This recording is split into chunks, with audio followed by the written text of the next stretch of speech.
We're on, guys. Sweet. Good stuff. Awesome. So, so David, I can't help but notice that our website's down. That's where you're gonna start. That's always a great note to start on. Well, what we do here at Microsoft is we test in production, right? Yeah. Oh, at least on our team. Yeah. So that thanks for sharing that. We launched just yesterday .NET Docs.dev, a new website built with Blazor and ASP.NET Core, SignalR, C# 8, all the fun stuff. And apparently a lesser cloud. And oh god. And we were watching like the live countdown, and at 30 seconds it's supposed to switch over to the Twitch embed, and at 30 seconds the entire app crashes. This is when you need the trumpet. Oh,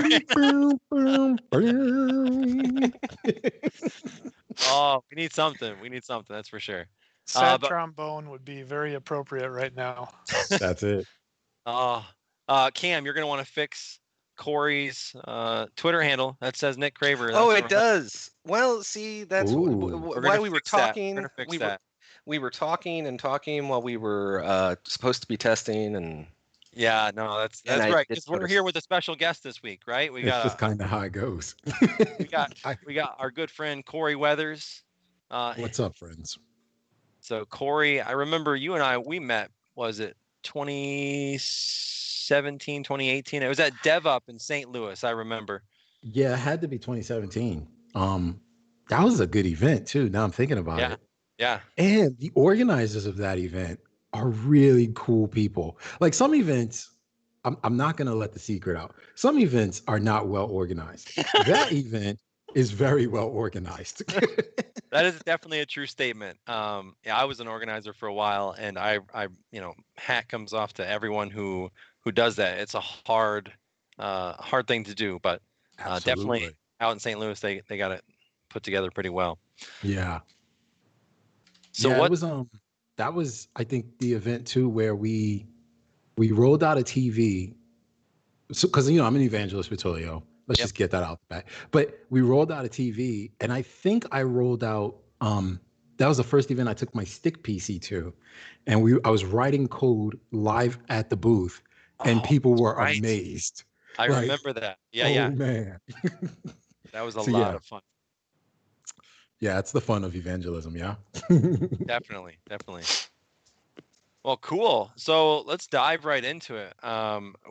So like Corey said, he's being modest. He's an evangelist for Twilio. He's an amazing individual. He's traveling the world doing amazing things. Not so much anymore with the current events. COVID. Yeah. Right. But so what have you been up to lately? What can you tell us about that? Oh, yeah. So it's funny because at Twilio, our mission had always been to, as evangelists, inspire and equip developers, right? Mm-hmm. And so we do that in a way that we consider as like service to the developer communities that we're a part of. Mm-hmm. And I, being a .NET developer, I lived in the Bay Area for, I don't know, probably like 5 or 6 years. And there just are not that many .NET developers in the Bay Area, right? So I end up moving around the country a little bit. And now I'm in Pennsylvania, but I live in Pennsylvania. And so like getting to stuff is not the easiest, right? Right. So about a year ago, I started streaming on Twitch, and that changed the entire way that I do evangelism. It's just been phenomenal. So now I spend a ton of my time streaming and connecting with developers through Twitch and sometimes on other platforms like Zoom and Crowdcast and hanging out with folks on Twitter. And it makes evangelism a lot more fun. That's awesome. So you went all the way from the West Coast to the East Coast? Yeah. It's most people think that's like the antithesis of how you're supposed to do this, right? Yeah. So I grew up in New York, and I went to college in DC, and I lived in Virginia for a little bit, a really small bit. Then I moved to Seattle because I worked at Microsoft like years ago. Oh, okay. I did not know that. And then I moved from Seattle down to the Bay, and now from the Bay to Pennsylvania. This is crazy. I just like to crisscross the country, clearly. So you've been around. Unfortunately. Hopefully my face doesn't show it. Oh, cool.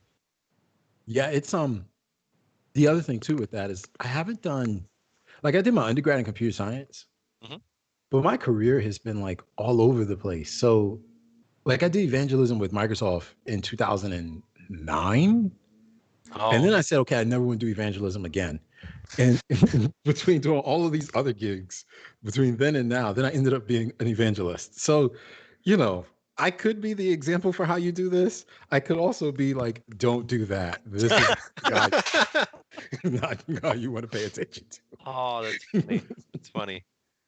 So I see you're repping the Twilio shirt. I was gonna wear mine instead. I put my GitHub shirt on. I figured you'd be representing, so that's good. Well, it's sad too because I don't have the Twilio red on. So, okay. This is the typical parent thing, right? Like, yep. My Twilio red shirt is like just a little too dirty, so I'm like, I can't wear that on stream, right? Like as a parent, there's always like the litmus test of, okay, it's a little dirty, but can I get away with it? And Twilio red shirt was way too far on the other end. That's funny. I have got like an unhealthy number of Twilio shirts. I probably have like, without exaggeration, like 7 or 8 of them, and it's great.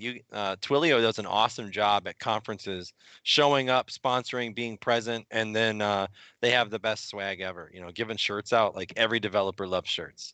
Dude, thank you. Yeah, it's our shirts have like become a thing of sort of folklore. Like people are like, well, did you get that shirt? Do you have this one from like 2016? And I'm like, ooh, wait, I've not seen that one. Hold on.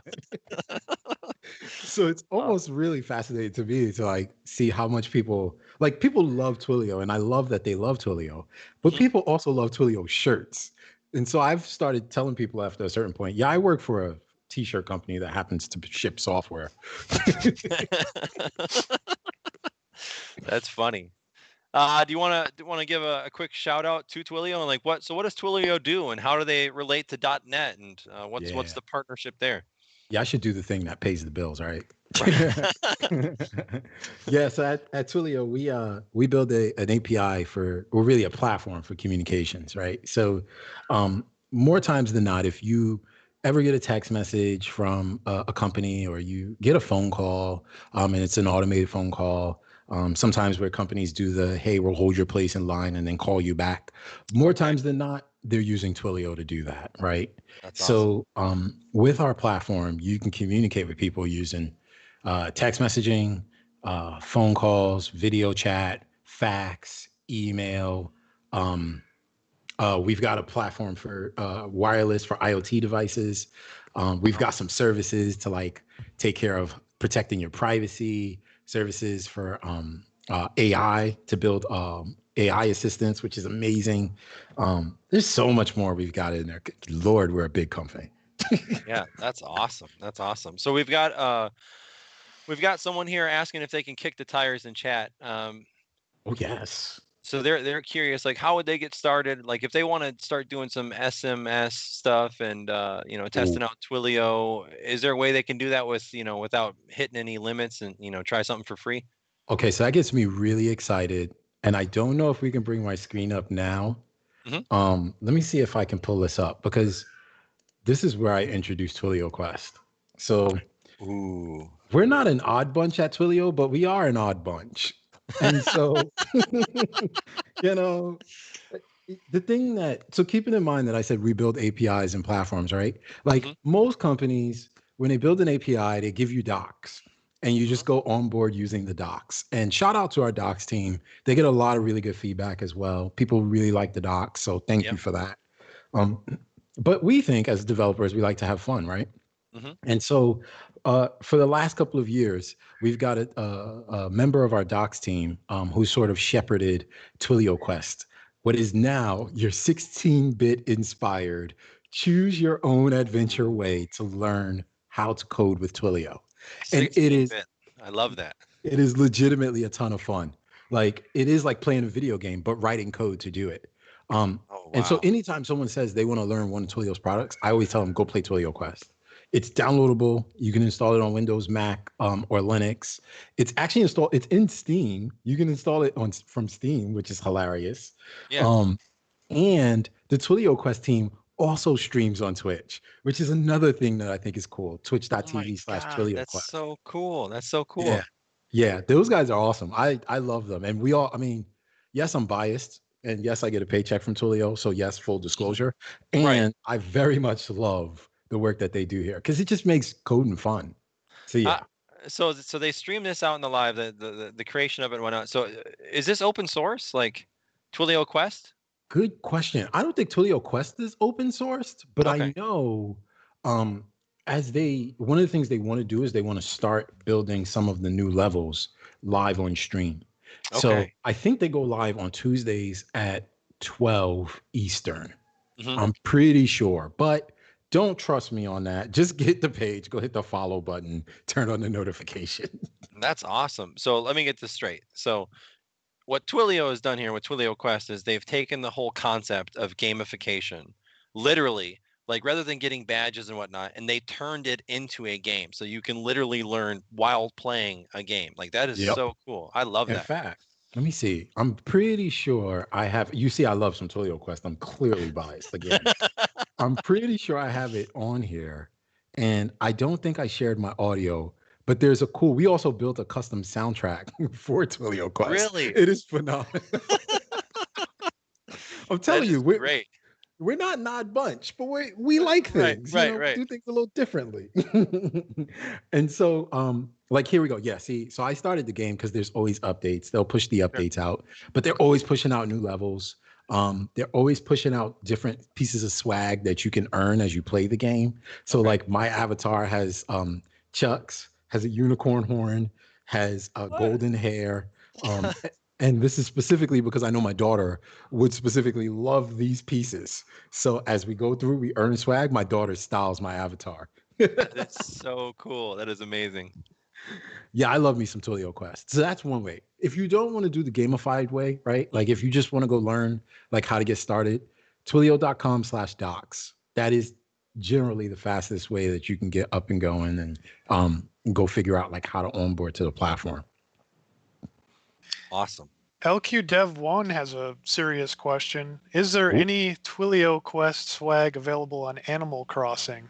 Oh, so I don't know if we put Twilio Quest swag on there. I know our good friend Chef Brent, who streams under Chef Brent, he's got the Twilio track jacket on Animal Crossing. And I am pretty sure he did a video. In fact, I got to find it. He did a video where he explained how to use Twilio to get a leg up in Animal Crossing.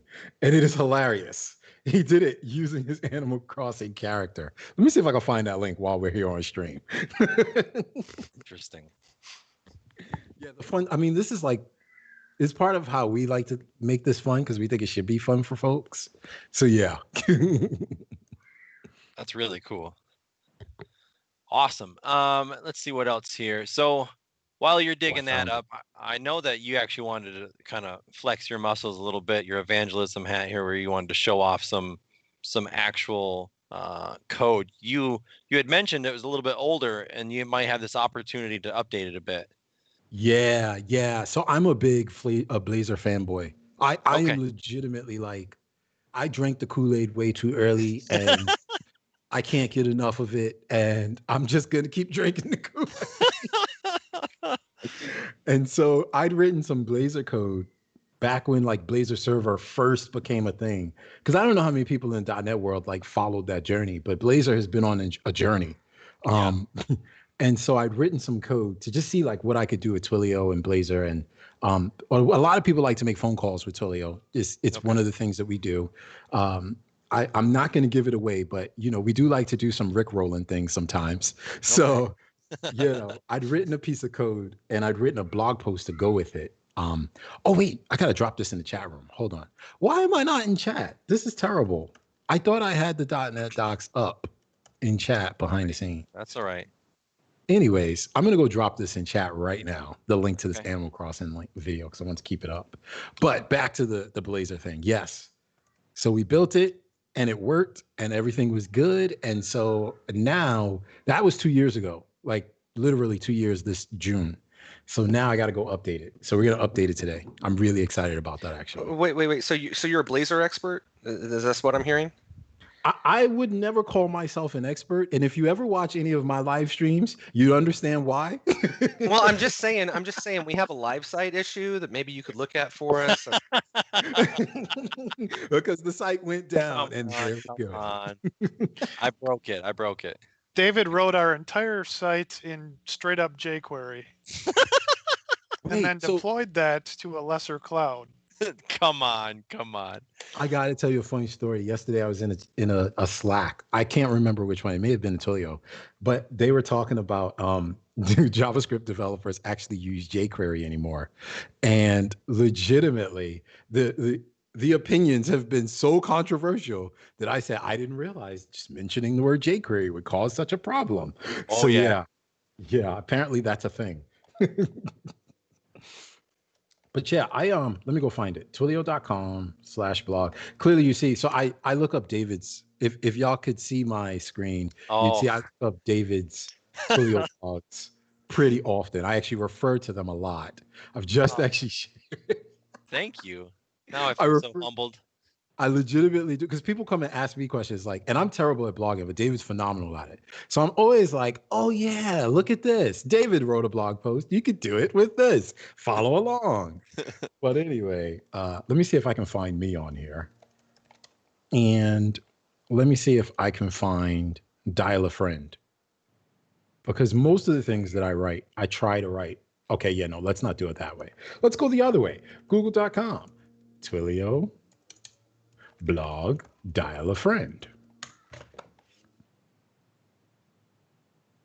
Yeah, we're not building a basic call center, blah, blah, blah, right? See, look, we got a lot of blog posts. So shout out to folks like David and others. We've got this program called Twilio Voices where members of the developer community can write blog posts and publish them on Twilio's blog, which is why David has so much content on there.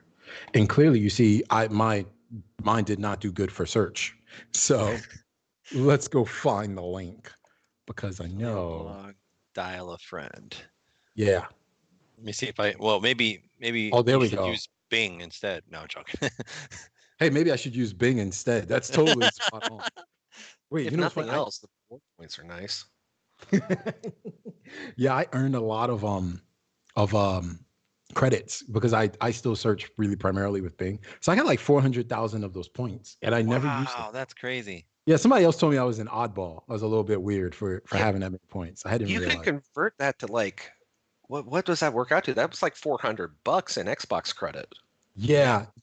So every now and again, I do the thing where I'll go in and I'll like enter a sweepstakes and see if like I win anything. I never win anything. Clearly, I'm shucking myself here on screen, right? But it is super interesting to see like, well, maybe I should just keep earning points. And I just keep earning points. It's terrible. Anyway. Oh, that's funny. So this is the link to the blog. I just dropped it in the chat room for any folks who want to follow along. You could totally still follow along.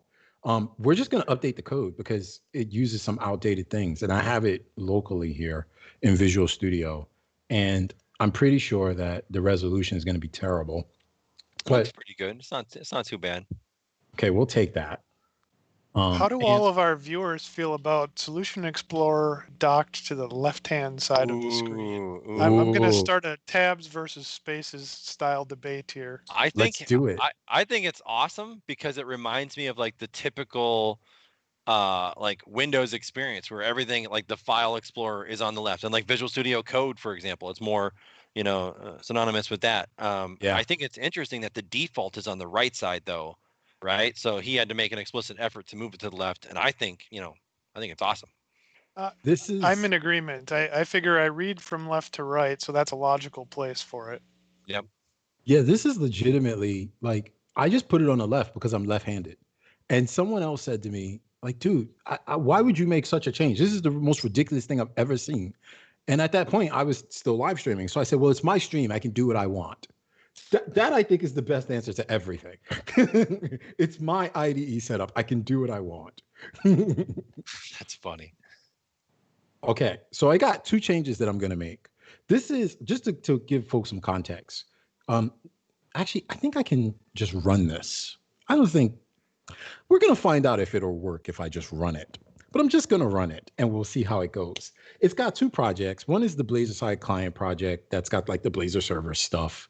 And then I have a separate API. And I specifically split that out because if folks wanted to deploy it, they could deploy the 2 separately, right? Like you could put the API inside of your Blazor server project, but you don't have to.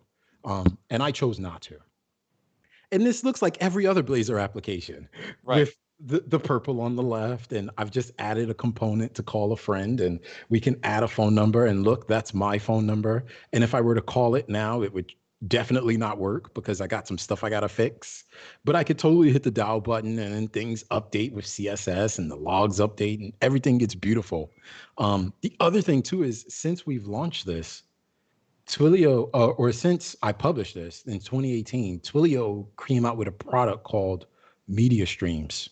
And Media Streams gives you access to like the raw stream of a phone call in real time. So you can do weird, funky things like if you wanted to modulate voices, if you wanted to inject like a third party into a call, you could do all sorts of things. It's actually really fun. But I haven't added Media Streams to this because I won't get too deep into it. Media Streams and Ngrok and .NET, they just don't play well together. So we got to figure it out. So I'm envisioning something like a Halloween, like just on Halloween, like you could add in like a scary voice every now and then, like That's between exactly calls. You'd be like, "Oh my God, what was that?" That's exactly right. Just randomly popping in on calls. But the way this is built, if you look at it, so it was a typical Blazor project. We had that dial a friend component. It's in the pages. I've literally created a component called dial. It's here. It uses the typical Blazor structure of let's add the URL on the top. Let's do some data annotations. Let's create a form on the page. And then you'll see, right, I've got the typical rendering stuff, but then the code here is still in the page. So one thing I want to do is take this out. And when I published this, I put it in a separate thing. I have a really strong opinion about this. Yep. Like most Blazor developers may or may not. They probably will not agree with me.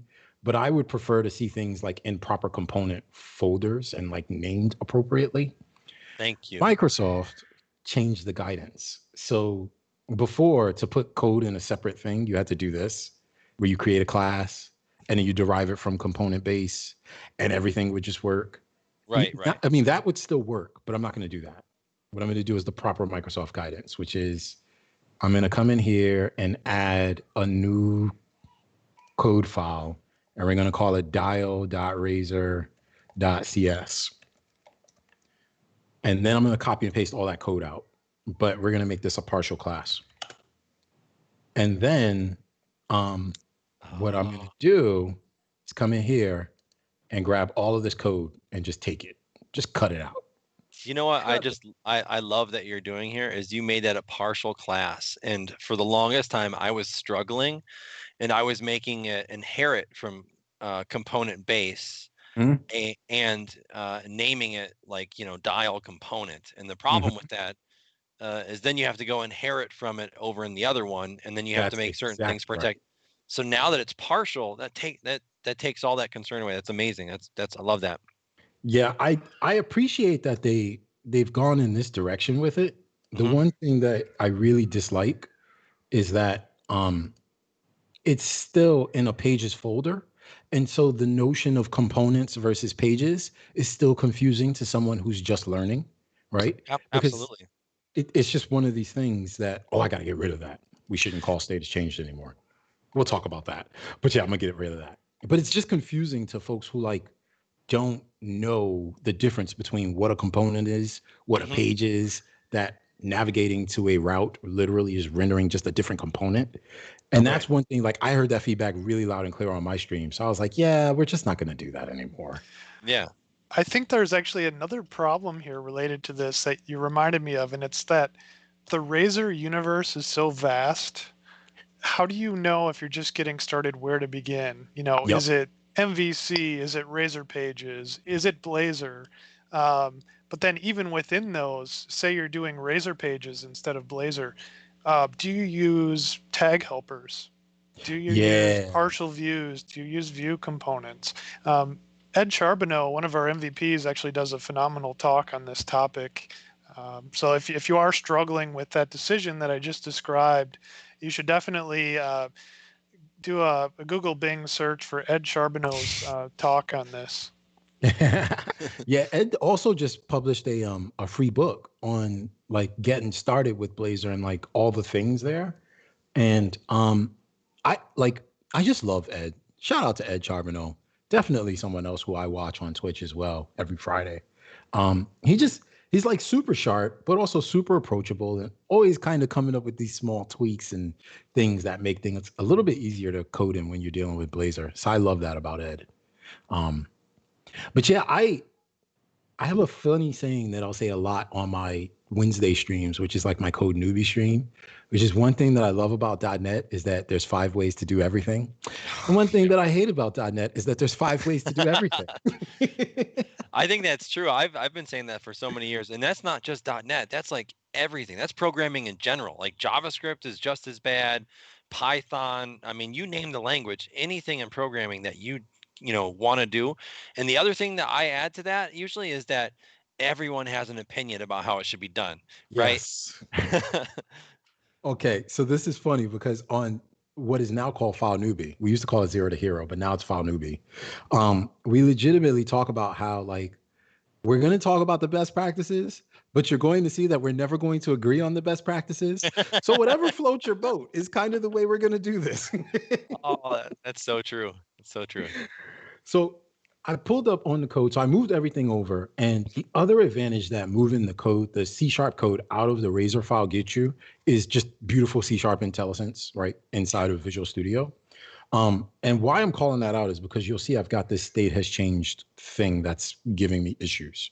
So for those who don't do Blazor, state has changed is a method that has always existed that you could use to prompt Blazor, like the runtime, to know, hey, reload this component. And because of changes that have happened in Blazor over time, there used to be times where like you had to call this thing. Now you don't have to anymore. So like by default, when this method runs, it's going to re-render the component. So because that's the case, I'm not calling it. I'm taking all of those calls out. So let me get that clear real quick. So how do you know when to call it if it still exists? So the general rule of thumb is don't call it. Okay. If you need to call it, you should absolutely let it be the last call inside of your method. That was the rule of thumb at that time. Because again, what it is that some state within your component has changed, and now as a result, the component should be re-rendered. Okay. But the thing about it is, as I understand it, as methods run and things need to happen behind the scenes, the component is going to automatically do that. So you shouldn't have to do it like manually. Right. But we'll see. Fingers crossed. We'll see if my code works. I have no idea. Okay, so that took care of that. And then there's one other thing that's complaining, and it's probably because at this time I overrode something that I shouldn't have. So let's go say override. Oh, ooh, let me see something. Client.pages, that's good. Partial class dial, that's good. This should be picking up our dial.razor. And sometimes Visual Studio does not do well, especially when working in preview bits. It does not do well with picking up these small changes that we end up making. So we're going to see how this goes. Hold on. I've got that. We've got the input. Everything's all clear. But this is complaining because it can't see my dial.razor.cs. Huh. So let's clean this thing. Whenever that happens, that's usually my first go because Visual Studio gets in the way.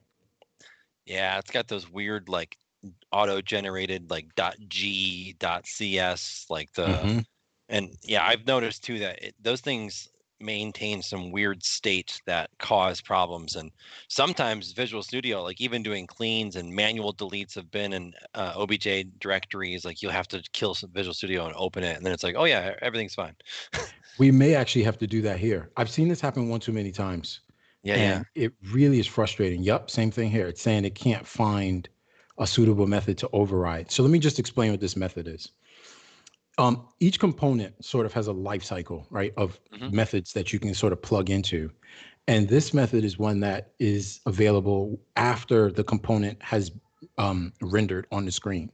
And this is generally the method that you override whenever you want to do anything with JavaScript. If you try to do something before it, you could run into some issues with the JS runtime not knowing how to connect over to the JS interop that you're trying to do. So one of the things that they recommend is like, hey, if you are doing anything that requires some JavaScript, which we do have that here, then do it in on after render async. Oh, out hold of on, curiosity, young ears close by. Oh, so my daughter and my kids are here, and they're hanging out in the background. Oh, that's awesome. And they're now interrupting us. So let me see what they want for a second. Tell them hi. Yeah, you're good. You're good. What's up, friends? First press some buttons. And now the iPad's no longer working. Well, then I tried to get it back, but then it did something different, and now I tried to get it connected. Your kids are so cute. But I don't know which one it was on. Okay, so go grab the iPad, come bring it back, and then we'll fix it. I think she's right now explaining to Corey that he should not be using the on-after render async method. That's amazing. I love it. I love it. Your kids are adorable, man. So thank you. Yeah, they're a funny bunch, and they legitimately, like, I think they're hams. I'm 100% certain that they're hams. And so anytime I tell them that I'm on a stream, they find a reason to come find me. Like, I could be on a meeting for like 3 hours, and they would like never come see me. Right. Legitimately, they hear I'm on a stream, and they're like, "Hey, Daddy." Right. So cute. So cute. Same story over here. Yeah. Yeah.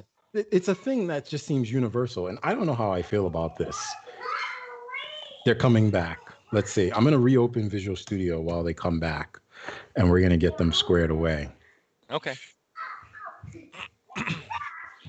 Live on the .NET Docs show. We've now turned into babysitters. Let me see. That's the world we live in today. It's totally acceptable. You're perfect, man. That's exactly right. What is it that y'all wanted to watch? Remember, we were watching that movie, I think, on Disney Junior. Here you go. Go ahead, take it back upstairs, friends. Please and thank you. Thank you and please.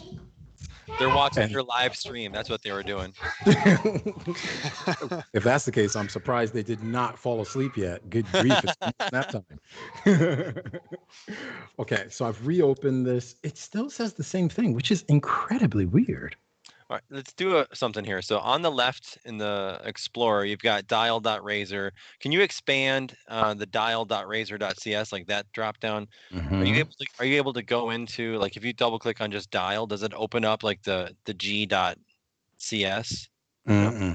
See, I want to look at how to, like, I wish I could like actually show that generated file, because then we could see the component base is actually inherited from, because that's where that exactly comes from.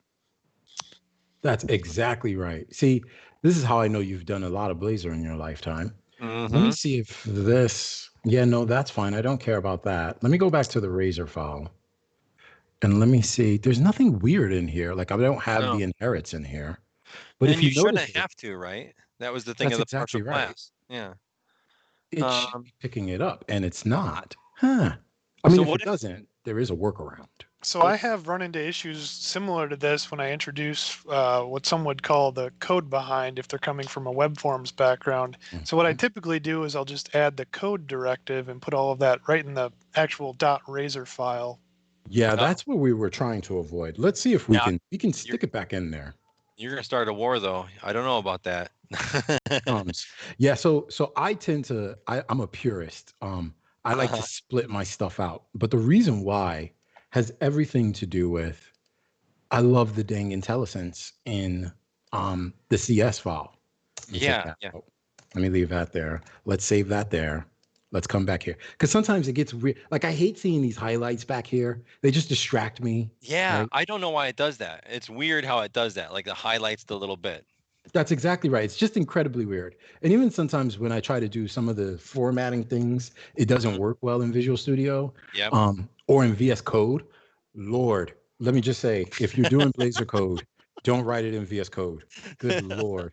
Like, I mean, you could do it in VS Code, but you may run into problems. Let's be clear. All right. We're going to leave this there for now. I hate that we can't move that. That's the first thing. And that's fine. We'll come back and we'll update some stuff there. The other thing that I needed to update was inside of my API. So what happens is, well, let me walk it through. Here inside of our Razor code, there's a button. That button says dial, right? And that dial button needs to get hooked up to an action.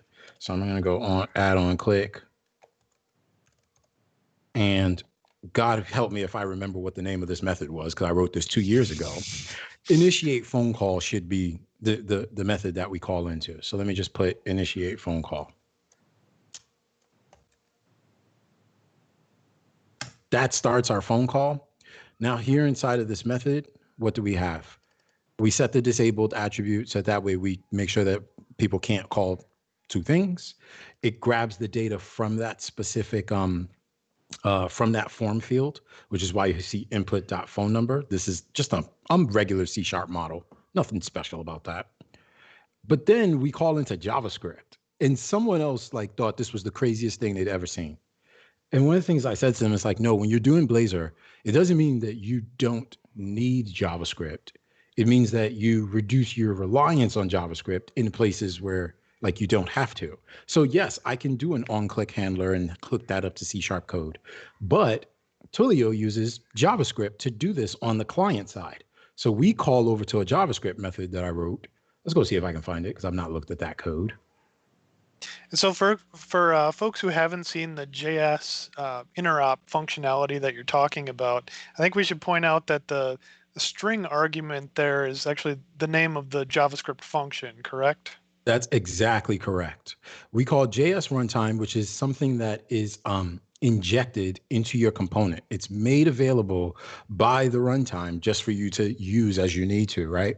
So we inject that into the component. We've got our JS runtime property here, and we literally say invoke void async. You can invoke a number of different type of JavaScript methods, but here the string is the name of that JavaScript function. So app functions.placeCall. And then any parameters we need to send across. And we're sending across the phone number, right? And so over here in my JavaScript, there's some things that you'll notice that I do. One is I have something called app functions. Like that's for a scoping. So that way I know all of the functions that I've written will sit within this particular scope, right? So I've just added it to the window object. Obviously, it's the global object. And then you see I have 2 or 3 functions, a setup function, a place call function, and an end call function. The setup makes sure that we can connect to Twilio. Place call actually places the call literally by creating a Twilio device and then connecting using that phone number. And then end call literally just ends the call. But this is like super simple. It's way less lines of code than if I had to do everything in JavaScript. Right. And then this just has a bunch of space in it. So this is our setup to make sure that we can talk to Twilio. But now that this is all good, like this is all set up and working, you'll notice that I keep referencing something in a couple of different places. And it's this notion of a token. So before you can actually use Twilio to make a call from your web browser, you have to set it up. And setting it up means you have to get a token back from an API. That's why we have our API project. So in the API project, we have just one controller. It's a backend controller. And it literally goes out and uses your Twilio account settings to create and send back that token. That's it. And it's just a JSON web token. It's nothing special about it, right? So we actually got to update this. Like I did this for the purposes of the blog, right? So that way, people can just come, update the string, everything just works. But really the best practice is to not do it this way, right? It's to do the whole configuration thing. So we're going to do the configuration thing. Let me just fix this real quick. So you're saying you're not supposed to have hard-coded like verbatim strings like that? Even though that's what they taught me in school, It's so ridiculous how much they do that too. Let me just do config, and then shout out to .NET for doing dependency injection. Oh, yeah. Because man, that makes life easy. And does anyone here remember how painful that was in the classic ASP.NET days, where you had to bring your own third-party IOC container? Can we stop talking about it? It's so painful to remember. Yeah, right. For me, that was always a solution like Ninject or Unity or AutoFac. Can I show you something really cool there, Corey? Mm. So delete the private read-only config real quick. Delete that line 23. Ooh. And delete that lambda inside the method body. Yeah, delete that. And the config equals config. Delete that. Ooh. And then hover over, delete that one. Delete that. And then hover over the config and then do like the control dot. Control dot, yep. And then look at the second option there. Oh. Create an assigned field. It's going to automatically create that field for you. That is dope. Okay, so this is how you know I clearly don't do enough playing around with the smart features that they've added to Visual Studio to make this so much easier. The other there's another gem here. Sorry to interrupt, but David, there is a way to convert this into a single line using tuple syntax. Is that correct? Yeah, but that's only if you have multiple things. So he had it right before it was a lambda. Yeah. So there's other stylistic things that you can do with the formatting. Like you prefer, and correctly so, the leading underscore for the private fields. I do the same thing because I hate seeing this, dot anything. But yeah, so what Scott was talking about, if you had dependency injection here and you had multiple parameters into your controller object, you could actually have you could do the multiple assignment with tuple literals and tuple deconstructors, which is awesome. Well, but see, this is where, and I'm going to go back to this, especially now as C# is continuing to mature. I'm going to go back to the thing I said earlier, which is there's like 5 ways to do everything, right? Exactly. Yep. Exactly. I love it and I hate it because it's so hard for people coming into the language to be like, well, what's going on that line there? But this is cool. I'm surprised they have the this there too. I'm surprised like that this is a thing here. I'm going to leave that there though. We'll see how this goes. So there's that. And then the other thing I want to do is let's get rid of these. Let's get rid of that. Let's get rid of that. We may have to go on the secrets, go pull up some user secrets. I tend to make these private because of the fact that they're read-only strings. I only made them public for the sake of the blog for people who are doing some troubleshooting. But this is where I like to get in here and just add all of these settings because they're just account settings, nothing special, right? Right. So I'd go account sid equals config. And let's go values, Twilio, account sid. Yep. And this is, I'm going to copy and paste because I'm lazy. Oh, absolutely. That's what I do. And Control K, Control D. Okay. Why did that not? Geesh. Because it's all on one line. Good grief. Yeah. I hate that too. There's little things like that I'm like, come on, you could format that. Exactly. Coding by copy and paste. Come on, we can do it. As long as it's not, copied and pasted from Stack Overflow and not altered whatsoever. I mean, we could change one line. Make it your own. That's exactly right. And then I'm going to go over to manage user secrets. And I usually stick things like the account sid and the auth token in there. Mm-hmm. Clearly, I did not here. I'm totally fine with putting my user secrets on screen today because I'm going to blow this account away right after our stream. Yep. But don't do this, friends. If you are ever live coding, good grief. It's one of the fastest ways to let people come have too much fun in your accounts. Another thing to point out, user secrets are cool, but only for your development environment. You wouldn't want to do this in production. That is one thing that continues to bite me in the butt with Azure Functions. And I'm not going to get too deep into it because Azure Functions is, if you try to develop with user secrets, Azure Functions, and app settings, it's a very different world. But I will say I have had to really make sure that I pay attention to which settings go where. Like once I copy from local environment into a production environment. So I just got to interject something here. What was up with that CAPTCHA? Where did that CAPTCHA come from? Because I don't think I've ever seen that one before. Yeah, shout out to the folks at Twilio who pay attention to these things. So CAPTCHA is like one of the worst experiences anyone ever has to go through in life. And I legitimately think that like again, similar to how we've got the whole Twilio Quest thing, it's the same thing for when you log into the Twilio console. We shouldn't try to make it harder for you to get into the console. Like, I love that we literally got to roll around an object, do it so that it was upright, and then we were able to log in. And then if you notice it, they capture the amount of time that it takes. So if it takes you a little too long, then you can kind of see like, hey, maybe there's an automated something happening behind the scenes.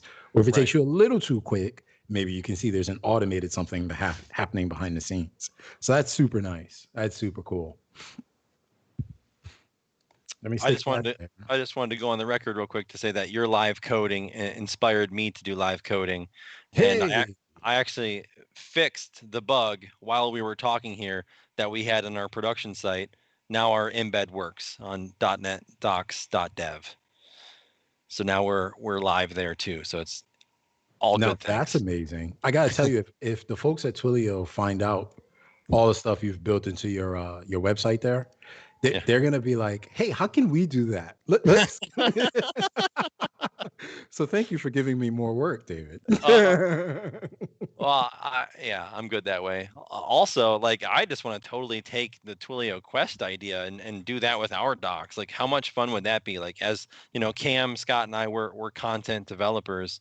How cool would it be to actually work on like a platform like that where I mean, we kind of do, though. I mean, Learn at least applies gamification, concepts. True. That said, no, we should totally write a game. I am always game for playing more games, so yes. Oh, I've got one more small person. Give me 1 second. Oh, yeah, you're good.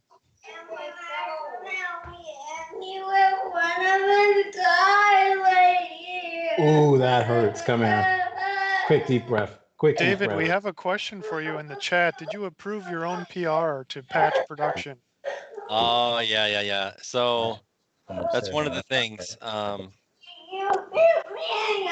It's well, when it's your repo, you kind of just push things live to master, and then, I mean, yes, I approved it, and made it happen. So yeah. Sorry about that, friends. My son hit my daughter, and it did not go well. So yeah, sorry about that. No worries. Let me go ahead and purchase a phone number, and let's buy a number. Sure, let's do it. Okay, I need an area code. Anyone got an area code? 816. 816. Do it. Search. It's Kansas City, Missouri. Phone numbers. Hey, look at that. Okay, you got a preference? I don't care. This looks really specific. Right? That's like, it looks like someone's, that's weird. So I guess a question about that is like when those numbers were showing up there, those don't look like 800 numbers or, phone numbers from 313. Right. Yeah. Mm-hmm. So is that intentional, or how could you do that if you were like a business that's like, well, we want 800 numbers? Do you sell those as well, or how does that work? I don't know that we sell 800 numbers, but I do know that we get numbers from the phone company, and like literally, there's a ton of work that we do to sanitize them. Because if you think about it, right, like for instance, Uber is one of our customers, and Uber, before COVID-19, probably burns through like thousands, if not millions of numbers a day globally, right? So you probably got to find a way to like sanitize these numbers so that people don't come back to like use the same number to try to get a ride or whatever it may be. So there's that, right? And then the other side to it is, well, there are some businesses that just hold on to phone numbers and they have really high volumes of activity, whether it's being sending text messages, making phone calls. And so there's like stuff that we have to do with the phone company to make sure that those things work successfully. So yeah, it's definitely there's a lot. We have an entire team. It's called the Super Network, dedicated to like making sure that not only that our numbers are good, but also that our connections to the telephony systems behind the scenes work as well. Because that is super impressive stuff. Way deeper engineering than I think my head can tolerate. Interesting. So yeah, that's cool. We purchased the phone number, and it was one thing I always call out is in the United States, at least, it's $1 per month to get a phone number. So I got like $40 on my account. It charged me the $1. I now have that number that I can use for the entire month and have some fun with. Yeah. So yeah, we've gotten that taken care of. Then there's one other thing I gotta do. Let me double check this. We gotta create an app, and I always forget how to do this piece. So let's just see if I put something in here to help make this easier for me. Like a reminder. I do that all the time, like in my blog posts, like that I'll come back to, and it's like, how do I do that? Like, what did I do here? How is that done? And it's like, oh yeah, that's how you do it. That's exactly right. I tend to stick things in here like this right here.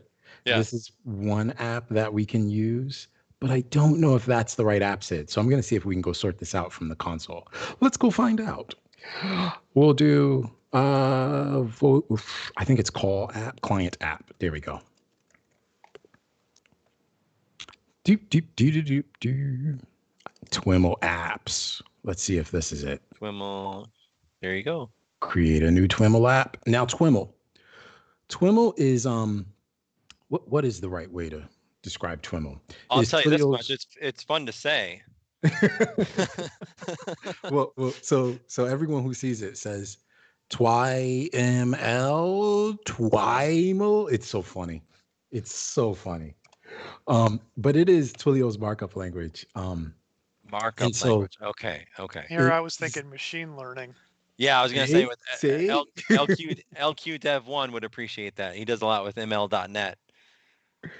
Yeah, it is Twilio's XML schema that it understands, such that if in fact like you place a phone call to a phone number and then Twilio picks it up and sends a request out to your application replies back with the XML that Twilio can then interpret and do things on your behalf.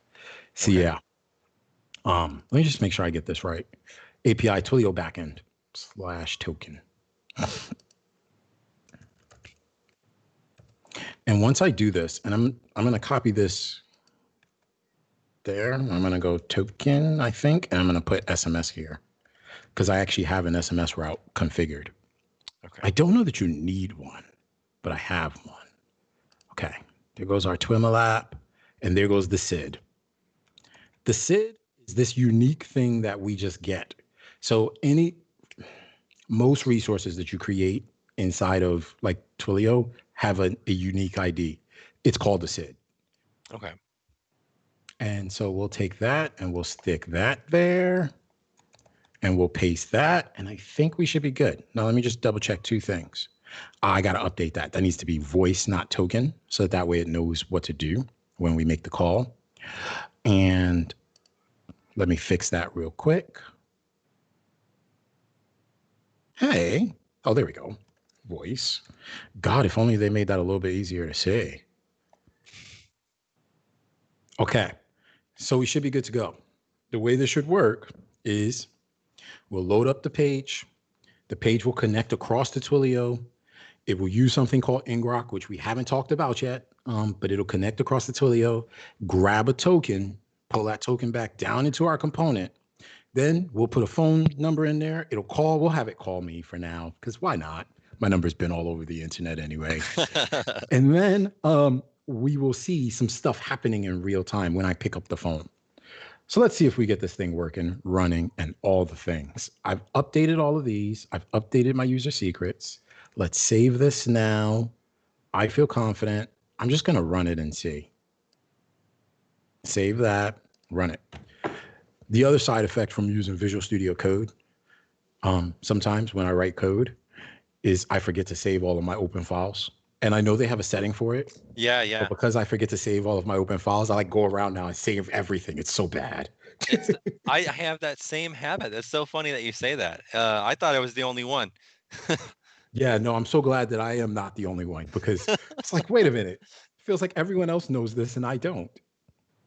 Okay. No, the one that I always run into is trying to commit the file that I changed, but I haven't saved it yet. I'm like, why isn't it in the dirty files in the GitHub?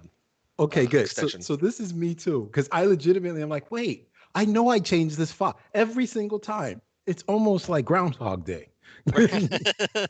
We have a question in the chat around the SID. So how sensitive is that piece of information? Is that alone useful for hacking, or do you need other credentials for that to be useful? That's a really good question. It is not useful on its own. So I tend to say, like, try to keep as much stuff secret as possible. But the other side to this is the most, I guess, your sensitive piece of information that you do not want to expose is your account SID and auth token. Like, those are the keys to your account. And so while I know I said I was going to share it here on screen, the other thing to call out is legitimately right after the stream, I'm going to go delete this project. So that way people can't get back in there and do malicious things. Right. And it's crazy because we've actually seen that happen when, like, we'll be giving a talk and all of a sudden someone will like do something nefarious. Oh yeah. Yep. And I actually saw it happen to someone on the stream a couple of days ago, which I thought was just nasty. Made me feel really bad. But yeah. So yeah, that's a good question. That would be a really cool, like, open source project to collaborate on, is like whilst streaming, have some sort of thing that will actually mask those values on screen. Okay, so Clarkio, I love Clarkio. Shout out to Clarkio, Brian Clark. Clarkio's got this fun tool that will mask settings, sensitive settings in the Azure portal when you're streaming. Yep. And this conversation just came up, I kid you not, yesterday inside of Twilio, which is we should build the same thing for Twilio's console. Like, just take a fork of his and add in the ability to do the same. Yep. And I said, yeah, it's a great idea. But I don't have the time to do it. Yeah. Which is like every developer's problem. It's a great idea, but I don't have the time to do it. So yeah. Hold on. This should have worked. And I'm not seeing things. Ooh, there we go. Not in the connected state. Got it. So it tried to do it. And then what happened was we didn't connect. Oh, and I know why we didn't connect. Silly me. I forgot to do one step that's incredibly important. So let's stop this. And you will all understand this, and you're gonna be like, "Oh man, I can't believe you forgot it. That crazy guy." See this right here? This is the token URL, so that it knows the component knows how to get the token back to connect to Twilio, and it needs to be running with ngrok. Now, for those of you who've never heard of ngrok, ngrok is a tunneling solution that exposes localhost to the internet. So what I'm gonna do, just to do it quickly, is I'm going to run it and you'll see exactly what I mean. But before I do that, I need the port number. Give me the port number. HTTPS 44304. Got it. Okay, so I'm going to go here, host header, localhost 44304, subdomain. Because I have a paid account, I can have custom subdomains. But this is incredibly cool, and you'll see why we need this. Localhost. And I just wanted to, like, compliment you real quick, Corey, on how amazing at live development you are. This is one thing that I've always fumbled with, and you're just like a pro at it. Oh, dude, thank you.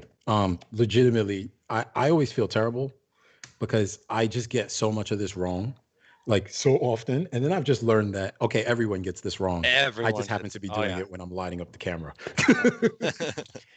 Yeah, that was my experience. I used to do a lot of workshops when I first joined Microsoft for customers, and some of those were online, some of those were in person. But what I learned is everyone appreciates the live coding, even if you're floundering and struggling, because they're still learning, right? They're still learning like how you troubleshoot stuff and so forth. Yeah, that's exactly right. Yeah, I shout out to folks who like hang out in chat and they help you, because legitimately, like, Cam was there with us yesterday and like literally saved my butt a couple of times. You just don't know how hard it is, especially when you're live and like forget like, oh, it could be this, it could be that. Why is this happening? So yeah, shout out to folks who help you when things get rough. Token, save. Okay, good. So what's gonna happen is any requests from Twilio, from our app, they're all gonna route through Ingrok. And then we can actually see it in real time, but it allows Twilio to talk to our code because our code is just running locally as opposed to being deployed. Let me start this back up. Fingers crossed this works like I thought it would. Awesome. Yeah. If this works, it's going to be awesome since we're at our time box. And I know viewers are anticipating an awesome hour jam packed with live coding. And Corey Weathers here from Twilio. It's amazing. Amazing. Okay, so are you going to let's have do your it. phone up there? You're going to see if. Yeah, I got my phone real close by. Okay. And there we go. Look at that. It tried to make the call. And now it wants me to talk, but I don't think it's going to pick up my microphone. But wait, what happened? Was my phone not ringing? Come on, phone ring. Do you have to allow your microphone to go Wait, through let me see. first? Let me see. I shouldn't have to. Oh, there it goes. There it goes. I don't know if y'all can see that. It's like all blurry. Good grief. That's Good awesome. grief. But it does ring. And That's it's ringing it right works. now. Woo! And we can have all sorts of fun. Yeah, see, look, it's all blurry. Well, I think it's blurry because of the background Because of the blur. Skype Yeah. thing. Yes. Yeah. That's all right. That's all right. It worked. We saw it. Skype does that behind the scenes for me, and I never know how to turn it off because I'm like that guy. Yeah. I can write a whole bunch of code, but I don't know how to turn a freaking setting off.